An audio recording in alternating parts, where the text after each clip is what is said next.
नमस्कार। तो फ्रेंड्स आमे आर जो आम सेसन टी चली षष्ठ श्रेणीर इतिहास और राजनीति विज्ञान आज आम तृतीय विषय आलोचना करवा एवं ये तृतीय विषय जो रही आम प्रथम चाषी और पशुपालन ता विषय में आम आलोचना करवा एवं फ्रेंड्स मुझे तुम मानक कही रखी कि मु जो माने जो सेसन टी चलती जे षष्ठ श्रेणीर इतिहास और राजनीति विज्ञान हो तो ये जो आम सब विषय वस्तु रही मुझे दुई गोटी माने लक्ष्य नहीं पढ़ाऊँ। प्रथम हूँ कौन ना जो मैंने उड़िया संपूर्ण एनसीईआरटी बुझीपारे और प्रथा आउ गोटे कारण रोच कौन ना षष्ठ श्रेणी पिलाने उपकृत हो पारे ये भिडटी मध्यम। तो फ्रेंड्स डेरी नक चलतु विषयटी आरंभ करवा कहीं जिते स्पीडी आम विषयटी आलोचना करवा जिते शीघ्र ये विषयटी आलोचना करवा से कम समय मध्य आम कौन कर ना क्लास टी सारी पार। तो देख दुई गोटी विषय पढ़ी और आज तृतीय विषय पढ़ेगा जाऊँ प्रथम चाषी और पशुपालन। देख फ्रेंड्स देख बापा सहित आलोक थरे रेलगाड़ी गला बेले बाटर अनेक गोरु छेली मेढ़ा चरुवर से लोक मैंने जगी रही देखिले ता छड़ा मझिरे मझिरे चाष जमी रही देखिले एसबू विषय जानापी आलोक बापा को अनेक प्रश्न पचारा और उत्तर में बापा जहाँ सब कही आस जाना।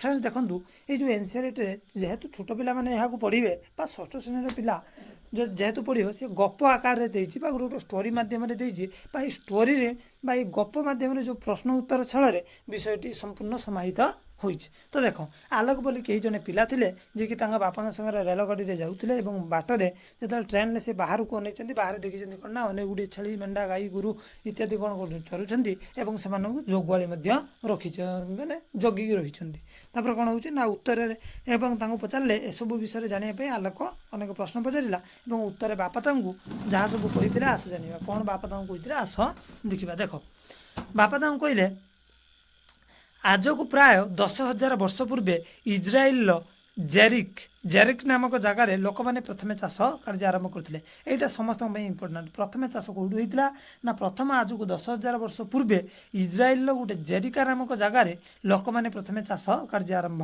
कर प्रमाण मिली। प्राय 12,000 वर्ष पूर्वे पृथ्वीर जलवायु बड़ परिवर्तन आसीला कौन होता ना आज को प्राय 12,000 वर्ष पूर्वे पृथ्वी जलवायु गोटे परिवर्तन देखा देता एवं जलवायु परिवर्तन सहित मनुष्यर पारिपार्श्विक अवस्था संबंध में अधिक ज्ञान लाभ कला और यही सब नूतन एसबू को नूतन प्रस्तर जुगर घटना और लोक मैंने जाजाबर जीवन छाड़ी गोटे जगार स्थायी भाव रहा आरंभ कले। तो फ्रेंड्स एति आम आगे सारांश बुझीना। देख जो प्रथम आमको कहले कौन ना आज को प्राय 10,000 वर्ष पूर्वे इज्राइल जेरेका नामक बा जेरिक नामक जगार प्रथम चाष होता ठीक अच्छे चाषबास। फ्रेंड्स आम प्रथम मुझे विषयटा पढ़ी ए विषय गुड़ी को रिलेटिव कर सहित संबंध केमी प्रथम विषय सहित केमी जोड़ा हम विषय को संजोग स्थापन करवा आम देख। तो फ्रेंड्स प्रथम विषय आम देखी इतिहास उपादान और द्वितीय देखिले कौन आदिम सभ्यांश। तो प्रथम आम देखी कौन लोक मैंने प्रस्तर जुगरे रोते जहाँ आम कौन करते ना बहुत माने बहुत पुरातन कालर कथा आज को 50 लाख वर्ष पूर्वर कथा लोक मैंने जाजाबर जीवन यापन करुले पशु कंचा मांस को कौन करते खाऊले से समय खाद्य खाइबा छड़ा से किसी जना नथिला। तो फ्रेंड्स देखूँ जिते लोक मैंने कौन कले ना जिते से प्रथम कौन कले ना जाजाबर जीवन को परित्याग कले से समय को कौन होता ना आम देखी आहरी गोटे कथा कही रखुच्छी आम देखी प्रस्तर जुग आम आदिम जुगटा कहते आदि मानवर समाज को आदि मानवर सभ्यता को कौन कहते ना प्रस्तर जुग नियंती। ये प्रस्तर जुगर 3टा स्तर थिला। प्रथम स्तर कौन करथिला ना पुरातन प्रस्तर गोटे है मध्य प्रस्तर आ गोटे आधुनिक प्रस्तर। देख पुरातन प्रस्तर कौन ना अत्यधिक पुराना मध्य प्रस्तर कौन ना मझी टाइप जोड़ा चली आधुनिक प्रस्तर कौन ना टी डेवलपमेंट हो सब लोक मानकर मानसिकता ठारू सबकि विकास होती आम नूतन प्रस्तर जुग कहते आम जब इंग्लीश कहवा तो प्रथम जोटा चलती है कहते पालियोलिथिक जोटा आम कौन कहते ना पुरातन प्रस्तर जुग को पालियोलिथिक तापर मध्य प्रस्तर जुग को मिजोलिथिक एवं नूतन प्रस्तर जुग को नेओलिथिक कहुए नेओलिथिक एज कहुए। तो फ्रेंड्स आम ए देखिले कौन ना विषय वस्तु को आम जा तो सही अनुसार देखिए जो नूतन प्रस्तर जुग आरंभ हुए तो लोक मैंने ग्राम कौन करती ना गोटे जगह स्थिर भाव में बसवास करती से चाष कार्य आरंभ करती जहाँकि आम प्रथम देखिले केबे ना आज को प्राय 10,000 वर्ष पूर्वे इज्राइल जेरिक नामक जगार चाष होता। तो फ्रेंड्स तो आउ कौन है ना आउ गोटे कथा ये मुझे कही रखी देख 10,000 वर्ष पूर्वे ठीक अच्छे आम चाष कार्य सीना होता कि तार आहरी 2,000 वर्ष पूर्वे कौन होता ना धीरे धीरे पृथ्वीर जलवायु जोटा कहते एनवायरनमेंट चेंज जलवायु धीरे धीरे परिवर्तन है सूर्यंकर धीरे धीरे उत्ताप टिके बढ़ा लगिला एवं पृथ्वी उपर जहाँ वैज्ञानिक माने रिसर्च जना पड़ी जे आज को प्राय 12,000 वर्ष पूर्व कथा जब आम आलोचना करवा तो पृथ्वी उपर गोटे कौन होता ना बरफांश अधिक थिला जद्वारा कौन ना घास कलु नाला किंतु सूर्यंकर जिते कौन एनवायरनमेंट चेंज जिते है सूर्यंकर ताप बढ़ला से बरफ गुड़िक कौन है ना तरली गले भूमि कौन है ना भूमि धीरे धीरे तुब गौलिया को लगिला जहाँ को आम धीरे धीरे आगू आलोचना करिया। तो फ्रेंड देख ये गोटे देख लोक मैंने गोटे स्थान में स्थायी भाव में बसवास करने द्वारा कि उपकार है सांग मान आलोचना कर। तो ये आम आलोचना करा लोक मैंने गोटे स्थान में बसवास करने द्वारा कौन है ना लोक मान भर प्रथम है गोटे गोटे संगठित भाव में बसवास कले से गोटे सिस्टमेटिक जीवन सिस्टमेटिक लाइफ जहाँ कहते गोटे प्रक्रियाबद्ध बा प्रणालीबद्ध जीवन यापन कले से चाषबास आरंभ कले से जाजाबार जीवन जाजाबार जीवन रूप में बंचिले ना गोटे माने भल माने वर्तमान समय पर बंचिले। तापर देख चाष कार्य केमिति आरंभ है से विषय आमको ठीक जना ना किंतु मनीष फलरू मंजी माटी पड़ी गछ होबार देखा पर ही निजे सही कार्य आरंभ कर अनुमान कर। देख प्रथमे किए चाष कला केमिति कला आम सेमती किसी आम पाखे एविडेंस ना कि से समय कौन आम पाखे एमती सीसी कैमेरा लगी नाला जे सीसी कैमेरा आम सब देखने से समय कौन हो से कथा भगवान ही जानती किंतु कौन है ना आम केवल एतिक अनुमान करीपर जे मनीष जिते कौन देखला ना फलरू मंजी पड़ी कौन गछ उठुची एवं से निजे से कार्य को जिते करथिला एई प्रक्रिया ही कौन हो ना चाष कार्य आरंभ होती। देख केमिति ना चाष कार्य करने जो लोक मानकर विभिन्न प्रकार शस्य उत्पादन कला एवं यह द्वारा कौन है ना गहम आउ चाष प्रथम आरंभ होता प्रथम गहम आउ जर चाष होता किंतु मिलुवा नूतन प्रस्तर जुगरू दारू अनुमान करे जे यह फसल काटिबारे व्यवहृत होता। तो दार आमको कौन उपकरण मिली तो कृषि कार्य जो लोक मैंने स्थान परिवर्तन करी गोटे स्थान में घर तैयारी करी रही पसंद कले। देख ये जो क्वेश्चन देते लोक मैंने गोटे जगह स्थायी भाव में घर तैयारी कले से कौन कले ना कृषि कार्य कले कृषि कार्य कले जहाँद्वारा कि गोटे जगार रही। देख ये तुम अंचल चाष करने जो जंत्रपातिर व्यवहार कराए तार तालिका प्रस्तुत कर जमी तुम्हें कर वर्तमान टाइम आम जो देखा कौन ट्रैक्टर दा आहरी कौन एमती बहुत जिनस अच्छी जमीक मई पकाती जो एमती बहुत जिनस अच्छी जहाँ को आम विभिन्न उपकरण अच्छी लंगल फाड़ दरकार ता संगे संगे आमको सार दरकार बिहन दरकार बहुत जिनस जंत्रपाति को सबकि तुम वर्णना कर देपर। देख जलवायुर तापमात्रा बढ़िया जो घास जातीय गछ देखा जमी तापमात्रा जमी कही सूर्यकिरण सूर्यंकर ताप बढ़िया जो कौन है बरफ आग आवरण गुड़ा आग चलीगला और भूमि कौन है ना घास गुड़िक कौन है ना घास जातीय गछ देखा जार फलस्वरूप आमको हरिण छेली मेढ़ा गाई गोरु आदि पशु मैंने रहा आरंभ कले चाष करने सहित से पशुपालन कले। देख फ्रेंड्स जितेबाला कौन है ना दुब माने घास जातीय प्रजाति बढ़िले तो घास खाई बंचुवा प्राणी मानकर संख्या धीरे धीरे बढ़ा लगिला जमी घास खाई हरिण छेली मेढ़ा एम वंश वृद्धि है जार फलाफल स्वरूप लोक मैंने कौन कले एम मांस खाइबा संगे संगे एम पालन करने आरंभ कले।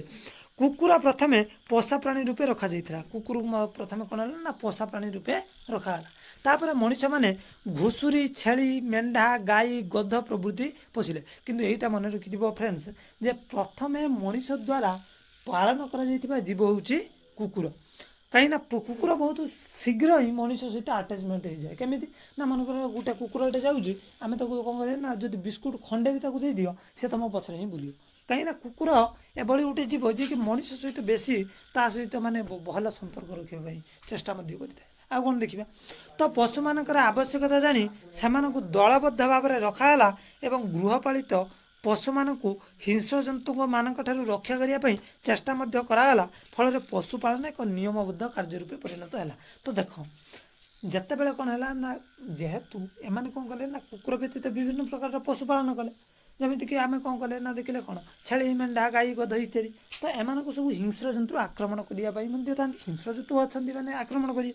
ତେଣୁ ଏମାନଙ୍କୁ କ'ଣ କଲେ ନା ଜଗିବାର ବନ୍ଦୋବସ୍ତ କରାଗଲା, ଯାହାର ଫଳସ୍ୱରୂପ ଜଗୁଆଳି ମଧ୍ୟ କ'ଣ କଲେ ନିଜର ଜଗୁଆଳି ମଧ୍ୟ ଏଇ ପଶୁଜନ୍ତୁମାନଙ୍କୁ ଜଗିଲେ। ତ ଫ୍ରେଣ୍ଡସ୍ ଆମର ମନେ ପଡ଼ିଲା ଆଲୋକ ଯେଉଁ ପ୍ରଶ୍ନ ତା ବାପାଙ୍କୁ ପଚାରିଥିଲା କ'ଣ ନା ଏଇ ଯେଉଁ ଟ୍ରେନରେ ବସିକି ଯାଉ ଦେଖିଥିଲା କ'ଣ ନା ବାହାରେ ଯେଉଁ ଲୋକମାନେ କ'ଣ ପଶୁଜନ୍ତୁଙ୍କୁ ପାଳନ ହେଉଛି ଚରୁଛନ୍ତି ଏବଂ ତାଙ୍କୁ କିଛି ଜଗିଛନ୍ତି। ଏହା ପ୍ରଶ୍ନ ଯେଉଁ ତା ବାପାଙ୍କୁ ପଚାରିଥିଲା ତା ବାପା ତାଙ୍କୁ ଆନ୍ସର୍ ଦେଇଥିଲେ କ'ଣ ନା ଏଇ ଯେଉଁ ଜଗିଆ ପ୍ରାଣୀଟା ବହୁ ପ୍ରାଚୀନ କାଳରୁ ରହିଆସିଛି। ପ୍ରାଚୀନ କାଳରେ ପଶୁଜନ୍ତୁମାନଙ୍କୁ ଜଗାଉଥିଲା କ'ଣ ପାଇଁ ନା ସେମାନଙ୍କୁ ସୁରକ୍ଷା ଦେବା ପାଇଁ ହିଂସ୍ର ଜନ୍ତୁମାନଙ୍କ ଠାରୁ। ଦେଖ ଅନେକ ପଶୁପକ୍ଷୀ ଆମର ଉପକାର କରନ୍ତି, ସେମାନଙ୍କର ଯତ୍ନ ଆଉ ସୁରକ୍ଷା ପାଇଁ ତୁମେ କ'ଣ କ'ଣ କରିପାରିବ ଲେଖ। ତ ତୁମେମାନେ ଏକୁ ସବୁ ମଧ୍ୟ ଲେଖିବ। ଦେଖ ଭାରତର ନୂତନ ପ୍ରସ୍ତର ଯୁଗ ବିଳମ୍ବରେ ଆରମ୍ଭ ହୋଇଥିଲା ବୋଲି ଅନୁମାନ କରାଯାଏ। କିନ୍ତୁ ଆମ ଭାରତ କଥା ଯଦି ଆମେ ଆଲୋଚନା କରିବା ନୂତନ ପ୍ରସ୍ତର ଯୁଗ କ'ଣ ହେଲା ନା ବହୁତ ଡେରିରେ ମଧ୍ୟ ଆରମ୍ଭ ହେଲା। ନୂତନ ପ୍ରସ୍ତର ଯୁଗ ଜନ୍ମ ଇଂଲଣ୍ଡର ସର୍ବପ୍ରଥମେ ଆଧୁନିକତା ହୋଇଥିଲା ଏବଂ ଆମ ଭାରତରେ ବହୁତ ପରେ ହେଲା। କିନ୍ତୁ ଆମର ହେଲେ ଇଂରେଜମାନେ ହେଲେ ଆମ ଭାରତ ସେଇଠୁ କ'ଣ ହେଲା ନା ଆଧୁନିକତାରେ ପାଦ ରଖିଲା। କିନ୍ତୁ ତା ବହୁତ ପୂର୍ବରୁ ୟୁରୋପରେ ମଧ୍ୟ ହେଇଥିଲା। ସେଇଭଳି ଭାବରେ ଯେତେବେଳେ କ'ଣ ହେଇଥିଲା ନା ବାହାର ମାନେ ୟୁରୋପ ଦେଶରେ ଯେତେବେଳେ କ'ଣ ହେଇଥିଲା ନା ଲୋକମାନେ ବା ଆଦିମାନବ ଯେତେବେଳେ ନୂତନ ପ୍ରସ୍ତର ଯୁଗରେ ଯାଉଥିଲେ ତ ଭାରତରେ ସେ ସମୟରେ କ'ଣ ହେଇଥିଲା ନା ମଧ୍ୟ ପ୍ରସ୍ତର ଯୁଗ ମଧ୍ୟ ଚାଲିଥିଲା ବୋଲି ଅନୁମାନ କରାଯାଏ। ଦେଖ ଭାରତରେ ନୂତନ ପ୍ରସ୍ତର ଯୁଗର ଲୋକମାନେ ବସବାସ କରୁଥିବା ସ୍ଥାନମାନଙ୍କର ମଧ୍ୟ ସନ୍ଧାନ ମିଳିଛି। ତ କେଉଁଠି ନା ଦକ୍ଷିଣ ଭାରତ ଆଉ ପୂର୍ବ ଭାରତର ନୂତନ ପ୍ରସ୍ତର ଯୁଗ ଆଉ ଉତ୍ତର ଭାରତ ଠାରୁ ବିଳମ୍ବରେ ଆରମ୍ଭ ହୋଇଛି। କିନ୍ତୁ ଉତ୍ତର ଭାରତ ଠାରୁ ଦକ୍ଷିଣ ଆଉ ପୂର୍ବ ଭାରତର ଯେଉଁ ଆଧୁନିକ ବା ନୂତନ ପ୍ରସ୍ତର ଯୁଗ ବହୁତ ଡେରିରେ ଚାଲିଛି। ଦେଖ ନୂତନ ପ୍ରସ୍ତର ଯୁଗ ସବୁଠାରେ ମାନେ ହେଉଛି ଏଭଳି ଭାବି ନେବନି ଯେ ଏଭଳି ଭାବିବା ଉଚିତ ନୁହେଁ ଯେ ଏକାଥରକେ ଗୋଟେ ଆଇଲା ଏକାଥରେ ଆମେ ସବୁ ଆଧୁନିକତା ହେଇଗଲେ। ଯେମିତିକି ଆମେ ବର୍ତ୍ତମାନ ଦିଲ୍ଲୀ ସହରକୁ ଯିବା ଆଉ ଓଡ଼ିଶାର କୌଣସି ଗୋଟେ ଗ୍ରାମାଞ୍ଚଳକୁ ଯିବା ତ ଆମେ କହିବା ଆଧୁନିକ ହେଇଯାଇଛି ତ ଦିଲ୍ଲୀ ଏତେ ଡେଭଲପମେଣ୍ଟ ଆମ ଗାଁ କାହିଁକି ଏତେ ଉନ୍ନତ। ଆମେ ଚାଲିଛି ମାନେ ବିକାଶ ଚାଲିଛି କିନ୍ତୁ କେଉଁଠି ଟିକେ ଆଗେଇକି ଚାଲିଛି କେଉଁଠି ଟିକେ ପଛେଇକି ମଧ୍ୟ ଚାଲିଛି। ତ ଏଇଭଳି ଭାବରେ ନୂତନ ପ୍ରସ୍ତର ଯୁଗ ମଧ୍ୟ ଚାଲିଥିଲା। ପ୍ରସ୍ତର ଯୁଗ କାହିଁକି କୁହାଯାଏ ତ ମୁଁ କହିଥିଲି ଆଉ ଥରେ ବି କହିଦେଉଛି। ସେ ସମୟରେ ଲୋକମାନେ ପଥର ଉପରେ ନିର୍ଭର କରି ବଞ୍ଚୁଥିଲେ ଆଉ ପଥରର ଉପକରଣ ବ୍ୟବହାର କରୁଥିବାରୁ ଏହାକୁ ନୂତନ ନୁହେଁ ପ୍ରସ୍ତର ଯୁଗ କୁହାଯାଏ। କିନ୍ତୁ ମଣିଷର ବିକାଶ ଆଉ ପ୍ରସ୍ତରର ମାନେ ପଲିସ୍ କରାଯିବା ଅନୁସାରେ ଆମେ ତାକୁ କ'ଣ ପ୍ରସ୍ତର ଯୁଗର ବିଭିନ୍ନ ପ୍ରକାରର ନାମକରଣ ମଧ୍ୟ କରିଥିଲେ। ତ ଦେଖାଯାଉ ଆଗକୁ ଫ୍ରେଣ୍ଡସ୍ ଦେଖିବା କ'ଣ ହେଇଥିଲା ନା ଲୋକମାନେ ଖାଦ୍ୟଶସ୍ୟ ପିଇବା ପାଣି ପଶୁମାନଙ୍କର କ୍ଷୀର ଆଉ ସାଇତି ରଖିବା ଓ ଖାଦ୍ୟ ରାନ୍ଧିବା ପାଇଁ ବିଭିନ୍ନ ଆକାରର ମାଟିପତ୍ର ବ୍ୟବହାର କରୁଥିଲେ। ପ୍ରଥମେ ହାତରେ ମାଟିପାତ୍ର ତିଆରି କରୁଥିଲେ, ପରେ କୁମ୍ଭାର ଚକ ସାହାଯ୍ୟରେ ବିଭିନ୍ନ ପ୍ରକାରର ମାଟିପାତ୍ର ଗଢ଼ାଗଲା ଏବଂ ମାଟିପତ୍ର ଗୁଡ଼ିକୁ ସୁନ୍ଦର କରିବା ପାଇଁ ଚିକ୍କଣ ଓ ଚିତ୍ରିତ ମଧ୍ୟ କରାଗଲା। ନୂତନ ପ୍ରସ୍ତର ଯୁଗର ଶେଷ ଭାଗରେ ଏକ ବଡ଼ ପରିବର୍ତ୍ତନ ଆସିଲା। କ'ଣ ଆସିଲା ନା ପଥର ନିର୍ମିତ ଓ ପଶୁମାନଙ୍କର ଅସ୍ଥିରେ ପ୍ରସ୍ତୁତ ବିଭିନ୍ନ ଅସ୍ତ୍ରଶସ୍ତ୍ର ବ୍ୟବହାର କରିବା ସହିତ ଲୋକମାନେ ଧାତୁର ବ୍ୟବହାର ଜାଣିଲେ। ଯେତେବେଳେ ନୂତନ ପ୍ରସ୍ତର ଯୁଗ ଶେଷ ହେଇତେ ଆସିଲା ସେତେବେଳେ ଲୋକମାନେ କ'ଣ କଲେ ନା ବିଭିନ୍ନ ଧାତୁର ଉପକରଣ ବ୍ୟବହାର କରି ଆରମ୍ଭ କଲେ। ପ୍ରଥମେ କି ଧାତୁ ନା ତମ୍ବା ଧାତୁକୁ ମଣିଷ ପ୍ରଥମେ ବ୍ୟବହାର କରିଥିଲା। ମଣିଷ କି ଧାତୁକୁ ପ୍ରଥମେ ବ୍ୟବହାର କରିଥିଲା ତମ୍ବା ସହିତ ଟିଣ ଆଉ ଦସ୍ତା ମିଶିଯାଇ ବ୍ରଞ୍ଜ ବା କଂସା ତିଆରି ହେଉଥିଲା। କଂସା ତିଆରି ପାଇଁ କ'ଣ ଦରକାର ଟିଣ ଆଉ ଦସ୍ତା। ତ କ'ଣ ହେଉଥିଲା ନା ତାହା ଯେମିତି କଂସା ତିଆରି ହେଉଥିଲା। ଏହି ଯୁଗକୁ ସେଥିପାଇଁ କ'ଣ କୁହାଯାଏ ନା ତାମ୍ର ପ୍ରସ୍ତର ଯୁଗ ମଧ୍ୟ କୁହାଯାଏ। ଏହି ସମୟରେ କ'ଣ ହେଲା ନା ପ୍ରସ୍ତର ଯୁଗ ଚାଲିଗଲା। ଦେଖ ପ୍ରଥମେ ଚାଲିଗଲା ପ୍ରାଚୀନ ପ୍ରସ୍ତର ଯୁଗ ବା ପୁରାତନ ପ୍ରସ୍ତର ଯୁଗ, ତାପରେ ମଧ୍ୟ ପ୍ରସ୍ତର ଯୁଗ, ତାପରେ କ'ଣ ଆଧୁନିକ ପ୍ରସ୍ତର ଯୁଗ ବା ନୂତନ ପ୍ରସ୍ତର ଯୁଗ। ନୂତନ ପ୍ରସ୍ତର ଯୁଗ ପରେ ଆସିଲା ତାମ୍ର ପ୍ରସ୍ତର ଯୁଗ। ତାପରେ ଆମେ ଜାଣିନେଲେ କଂସା କିଭଳି ତିଆରି ହୁଏ। କଂସା କିଭଳି ତିଆରି ହୁଏ ନା ତମ୍ବା ଆଉ ଟିଣ ମିଶିଯାଇ କ'ଣ ହୁଏ ତମ୍ବା ସହିତ ଟିଣ ଆଉ ଦସ୍ତା ମିଶିଗଲେ ବ୍ରଞ୍ଜ ବା କଂସା ତିଆରି ହୁଏ। ତ ଦେଖ ଏହି ଯୁଗରେ ଉଭୟ ପଥର ଆଉ ଧାତୁର ହାତ ତିଆରି ବ୍ୟବହାର କରାଯାଉଥିଲା ଏବଂ କର୍ଣ୍ଣାଟକର ମହୀଶୂର ନିକଟସ୍ଥ ବ୍ରହ୍ମଗିରି ଠାରେ ଏହି ଧାତୁର ନିର୍ମିତ ଛୁରୀ ହାତୁଡ଼ି ଦେଖିବାକୁ ମିଳେ। କେଉଁଠି ନା ଏଇ ଯେଉଁ ଛୁରୀ ହାତୁଡ଼ି କେଉଁଠି ଦେଖିବାକୁ ମିଳେ ନା କର୍ଣ୍ଣାଟକର ମହୀଶୂରରେ ବ୍ରହ୍ମଗିରି ପର୍ବତ। ତ ଛାଡ଼ ଆଉ କ'ଣ ଦେଖିବା ନା ପ୍ରତ୍ନତତ୍ତ୍ୱବିତ୍ମାନେ ଭାରତର ବିଭିନ୍ନ ସ୍ଥାନ ଖନନ କରି ପ୍ରଥମେ ଚାଷ କାର୍ଯ୍ୟ କରୁଥିବା ଲୋକଙ୍କ ସମ୍ବନ୍ଧରେ କିଛି ତଥ୍ୟ ପାଇଛନ୍ତି ଏବଂ ପଡ଼ା ଶସ୍ୟ ଗହମ ଯଅ ସହିତ ମସୁର ଜାତୀୟ କେତେକ ଡାଲିର ଅବଶିଷ୍ଟାଂଶ ଜାମ୍ମୁ ଓ କାଶ୍ମୀରର ରହିଛି ବୁର୍ଜହୁମ୍ गोटे जगार स्थान रही बुर्जुहम एवं पाकिस्तान मेहरगढ़ ठारे आविष्कृत होती। देख आम जदि धर जो आम शस्य कथा कह थिला बोली आम जानले केमी ना आमको सब अनुसंधान मिली कौ अनुसंधान आम जो प्रत्नतात्विक प्रत्नतत्वविद मैंने कौन करती से ऐतिहासिक तथ्य विभिन्न भूखनन करती भूखनन करने फल से कौन कला ना गोटे हूँ कौन ना विभिन्न पड़ा शस्य आ गहम आ जर विभिन्न कौन कला अवशिष्टांश मिलला कौटी कौटी ना काश्मीर आ पाकिस्तान। तेरे देख फ्रेंड्स जो आम देखले कौन ना आमर पड़ा शस्य हो कि गहम हो कि हो ये सब प्रत्नतात्विक खनन कौन हो मिली एवं कौटू कौटू मिलला आम देखले ना गोटे है काश्मीर बुर्जुहम आ पाकिस्तान मेहरगढ़ सबुठ पुराना स्थान हिसाब से ग्रहण कर। तो फ्रेंड्स आगे जावा तो आगे देख मेहरगढ़ प्रथम देखिए कौन ना पाकिस्तान मेहरगढ़ जो देख पाकिस्तान देश में मेहरगढ़ रे लोक मैंने प्रथम थर पर चाष कार्य स्थायी भाव में बसवास कर उद्यम करते एठारे लोक मैंने ग्राम स्थापना कर बसवास करने को लगिले कौन कले ना पड़ा शस्य और विभिन्न पशु मानकर अस्थि एठारे मध्य कौन है ना मिलला एवं ख्रीष्टपूर्व 7000 वर्ष पूर्वे एठारे चाष कार्य पशुपालन स्थायी बसवास कर कथा जना पड़ जाए। तो फ्रेंड्स आम टिके देखने देख आम जो मेहरगढ़ कथा कह जो कौन ना प्रथम कौन कर प्रथम कौन जो प्रथम चाष आ पशु माने एठारे कौन चाष कार्य और पशुपालन स्थायी भाव में बसवास इत्यादि जो कर कौटी ना मेहरगढ़ एवं प्रथम ये लोक मैंने कौन ना ग्राम स्थापन कर बसवास करते।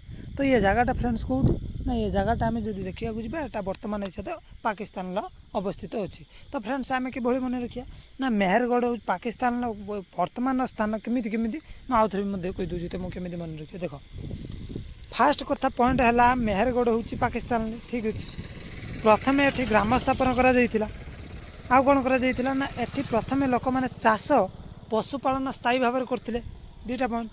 थर्ड पॉइंट 7000 वर्ष पूर्वे सर्वप्रथम एठारे चाष कार्य करते वर्ष पूर्वे ना 7000 वर्ष पूर्वे समय स्थान मन रखाटा निहाती आवश्यक। आ गोटे पॉइंट फ्रेंड्स आम देखी ना देख तापर है कौन ना मेहरगढ़ जो घर गुड़िक गृह गुड़िक मेहरगढ़ गृह गुड़िक अति साधारण आ कौन ना माटी गृह निर्माण कर माटी गृह घर गुड़िक थिला कौन ना बर्गा घर अर्थात चारिगुणिया समस्ते थिला अथवा समकोण चतुर्भुज आकार से करते सेठारु पत्थर हातुड़ी सामुकार निर्मित अलंकार मेहरगढ़ आउ कौन मिली ना पत्थर हातुड़ी सामुकार निर्मित अलंकार चूर्ण पत्थर नीलकांत मणि गाढ़ नीलवर्ण पत्थर बाली पत्थर आदि आविष्कार कर प्रथमरु माटी पात्र व्यवहार कम थिला किंतु कालक्रमे ता बहुल भाव में व्यवहार कराला कौन माटी पत्र तापर काचर माड़ी आ गोटे जिन फ्रेंड्स मिलছে कौन ना काचर माड़ी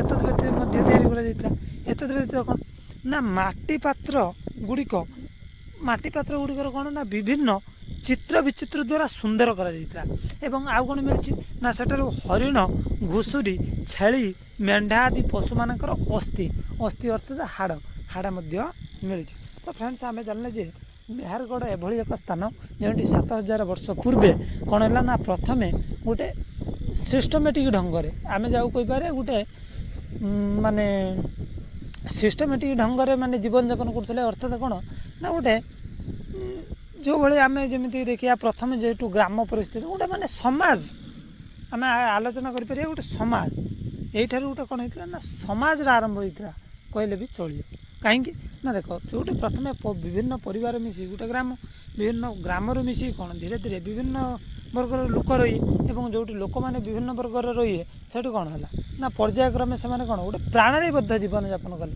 जोटा कहते सिस्टमेटिक प्राणालीबद्ध ढंग से एतद व्यतीत आउ कौन गोटे जिन रहा ना यही समय मृत व्यक्ति मानू समाधि दि जाऊला तेणु से बेलर अनेक कबर देखा मिले से समय कौन करा ना कबर खोला जाऊला आ कौन करा ना मृत शरीर देख फ्रेंड्स मेहरगढ़ कौन है ना सिस्टमेटिक ढंग से तो कौन करते ना से तो प्राणालीबद्ध जीवन यापन करुले एत व्यतीत से मृत्यु पर कौन करते ना शव गुड़ी को कबर दौले आ कौन करा ना मृत्यु पर जीवन फेरी आसिब बोली से विश्वास करुले। तेणु मृत शरीर को सेमाने जत्नर सहित समाधि देउथिले एवं मृत शरीर सहित पशु मानक मध्य समाधि देउथिले। सेमाने कहउथिले कोन ना सेमाने चिंता करुले, तांका चिंताधारा केते उन्नत थिला देख। सेमाने चिंता करुले मृत्यु पर से पुणी थरे आउथरे फेरी आसिब। सेतिपई सी कौन करे गोटे मनीष बंची था बेले जहाँ जहाँ सामग्री दरकार मला पर मध्य से सामग्री की कौन कर ना से मरीज ता कबर भितर से सब जिन कौन हो दूसरे ना पुरोले। ये गोटे देख आ गए मिली कौन ना बुर्ज होम जगह हूँ जोटा कि आम काश्मीर रही बुर्ज होम। देख आम जदि आधुनिक जम्मू काश्मीर बा श्रीनगर में प्राय 20 किमी दूर में गोटे अवस्थित रही कौन ना बुर्ज होम। हेटी नूतन प्रस्तर जुगर मध्य एक बसति रही। एठारे लोक मैंने गात करी घर करुले बोली। देख बुर्ज होम रे कौन होता ना गात कर लोक मैंने रोते जहाँ को आम गर्त गृह कहवा। माटी थिबा प्रवेश द्वारा जोटी आम प्रवेश करती थिबा बेले पाहाच साहाय्य तलू जाऊे एवं यही गर्त गृह गुड़िकर आकार बेस बड़ थिला। एठारे कौन मिली पड़ा पाउंश काठ कोईला चिकण पात्र रे भस्म शेष से देखा आमको मिली। एत व्यतीत कौन कर ना शीत दाउरू रक्षा पाइबापी लोक मैंने से गर्त गृह रोते एवं अस्थिर निर्माण बा अस्थिर बा हाड़े निर्मित होता विभिन्न हाथ हथियार रही। आउ देख उत्तर पूर्व भारतर नूतन प्रस्तर जुग कि आम देखिए दुईटा जगह देखिए गोटे है पाकिस्तान आ गए देखिए कौन ना आम बुर्ज एत देख उत्तर पूर्व भारत। देख भारतर उत्तर पूर्व भाग में किसी स्थान में नूतन प्रस्तर जुगर बसति मान आविष्कार कर आसाम पार्वत्य अंचल अन्यतम। आसाम गोटे पर्वत अच्छे से मिली। आसाम कौन ना दुजाली हाडिंग नूतन प्रस्तर जुगर एक प्रसिद्ध स्थान अटे। एठार चिकण पथर निर्मित हाथ तैयारी मिली। एत व्यतीत कौटी ना माटीर पात्र रोसई सामग्री आदि जिनिस आविष्कार कर कौन ना जेड नामक एक मूल्यवान पत्थर चीन देशरू आसुथिबार अनुमान कराए एवं जीवावशेष तैयारी विभिन्न हाथ हथियार जीवावशेष माने जीव मानकर हाड़र विभिन्न हाथ हथियार मिली।